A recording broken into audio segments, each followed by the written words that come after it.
ಪ್ರೀತಿಯ ಸಹೋದರ ಸಹೋದರಿಯರೇ, ನಾವು ಪವಿತ್ರ ವಾರದಲ್ಲಿದ್ದೇವೆ. ತಪಸ್ಸು ಕಾಲದ ಕೊನೆಯ ಈ ವಾರದ ಮೊದಲನೇ ದಿನವಾದ ಇಂದು ಯೇಸು ವಾಕ್ಯವನ್ನು ಧ್ಯಾನಿಸೋಣ.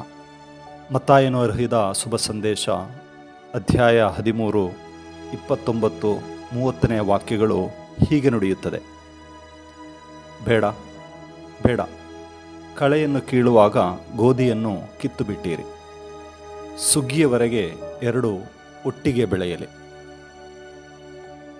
ಮತ್ತಾಯನ ಶುಭ ಸಂದೇಶ 13ನೇ ಅಧ್ಯಾಯ 29, 30 ವಾಕ್ಯಗಳು. 1000 ಅಪರಾಧಿಗಳು ಸ್ವತಂತ್ರರಾದರೂ ಒಬ್ಬ ನಿರಪರಾಧಿ ಕೂಡ ದಂಡನೆಗೆ ಗುರಿಯಾಗಬಾರದು.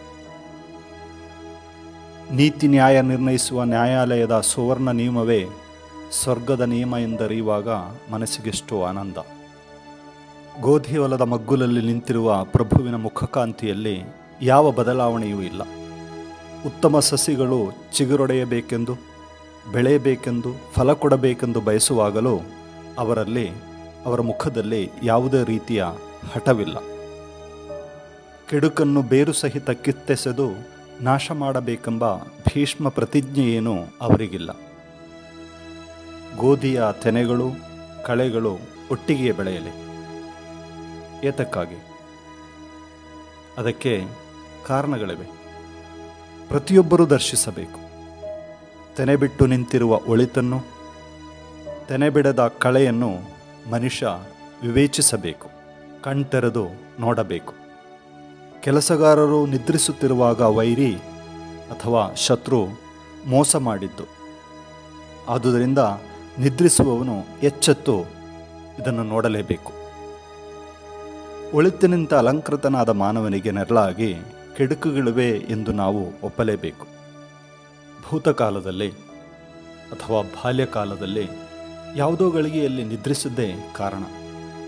ನಿನ್ನೆಯವರೆಗೂ ನನ್ನಲ್ಲಿರದಿದ್ದ ದುರ್ಗುಣ ಎಲ್ಲಿಂದ ಬಂದಿತ್ತು ಎಂದು ಸ್ವತಃ ಪ್ರಶ್ನಿಸೋಣ. ಕೆಡುಕು ಒಳಿತಿನೊಂದಿಗೆ ಬೆಳೆಯಲಿ ಎಂದು ನುಡಿಯುವ ನಿಮ್ಮ ದಿವ್ಯ ಬೋಧನೆಯ ಪೂರ್ಣ ಅರ್ಥ ಗ್ರಹಿಸಲಾಗುತ್ತಿಲ್ಲ ಪ್ರಭುವೇ. ಆಕಾಶದಿಂದ ಅಗ್ನಿಮಳೆ ಸುರಿದು ಇವರನ್ನು ನಾಶ ಮಾಡಲಿ ಎಂಬುದೇ ನನ್ನ ವಿನಂತಿ. ಲೂಕನ ಶುಭ ಸಂದೇಶ 9:54. ನಿಮಗೆ ದ್ರೋಹ ಬಗೆಯಲು ಯತ್ನಿಸಿದ ಮಾಲ್ಕನ ಕಿವಿಯನ್ನು ಕತ್ತರಿಸಲು ಮುನ್ನುಗ್ಗಿದವರು ನಾವು. ದಾವೀದನನ್ನು ಶಪಿಸಿದ ಶಿಮ್ಮಿಗೆ ಎದುರಾಗಿ ಅಭಿಷೇಯಿ ಪಾತ್ರವನ್ನು ಅನುಕರಿಸಲು ನಮಗೆ ಇಷ್ಟ. ವಂಚನೆ, ದುಷ್ಟತೆ ಯಥೇಚ್ಛವಾಗಿ ಬೆಳೆಯುತ್ತಿರುವುದನ್ನು ಕಂಡರೂ ಶಾಂತತೆಯನ್ನು ಕೈಬಿಡದ ಕರ್ತನೆ, ಅವುಗಳೊಂದಿಗಿರುವ ನಿಮ್ಮ ಸಡಿಲ ಮನಸ್ಸನ್ನು, ನಿಮ್ಮ ನೀತಿ ಸಂಹಿತೆಯನ್ನು ಬುಡಮೇಲು ಮಾಡುತ್ತಿದೆ.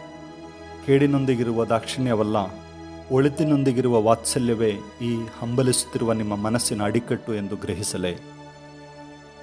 ಅಷ್ಟು ಮಾತ್ರವಲ್ಲ ಪ್ರಭು, ಕೆಡುಕನ್ನು ಕಾಣುವ ಕ್ಷಣದಲ್ಲಿಯೇ ನಿಗ್ರಹಿಸುವ ಉಗ್ರರೂಪಿ ನೀನಾಗಿದ್ದರೆ ನನ್ನ ಇಂದಿನ ನಿಜ ಸ್ಥಿತಿ ಏನಾಗುತ್ತಿತ್ತು? ನಮ್ಮ ಜೀವನದ ಒಳಿತು ಕೆಡುಕುಗಳನ್ನು ಕಂಡುಹಿಡಿದು ತರ್ಕಗಳನ್ನು, ನ್ಯಾಯಗಳನ್ನು ಒಡ್ಡಿ ಸೋಮಾರಿಯಾಗಿ ನಡೆಯುತ್ತಿರುವೆಯಾದರೆ ನಿನ್ನ ಸಹಿಷ್ಣುತೆಯ ಸುವರ್ಣ ನಿಯಮವೇ ಅದಕ್ಕೆ ಕಾರಣ. ನಿಮ್ಮ ಕರುಣೆಯೇ ನನ್ನ ಜೀವದಾಸರೆ. ಆದುದರಿಂದ ಪ್ರಭು, ಸಾಕು ಸಾಕು, ನಿಲ್ಲಿಸಿದೆ. ಪ್ರಭುವೇ, ತೀರ್ಪು ನೀಡುವ ನನ್ನ ಸ್ವಭಾವಕ್ಕೆ ಪೂರ್ಣ ವಿರಾಮ ಹಾಕುತ್ತಿರುವೆ. ಅನುಗ್ರಹಿಸು. ನಿನ್ನ ಶಿಲುಬೆಯ ರಕ್ತದಿಂದ ನನ್ನನ್ನು ತೊಳೆದು ಪವಿತ್ರೀಕರಿಸು.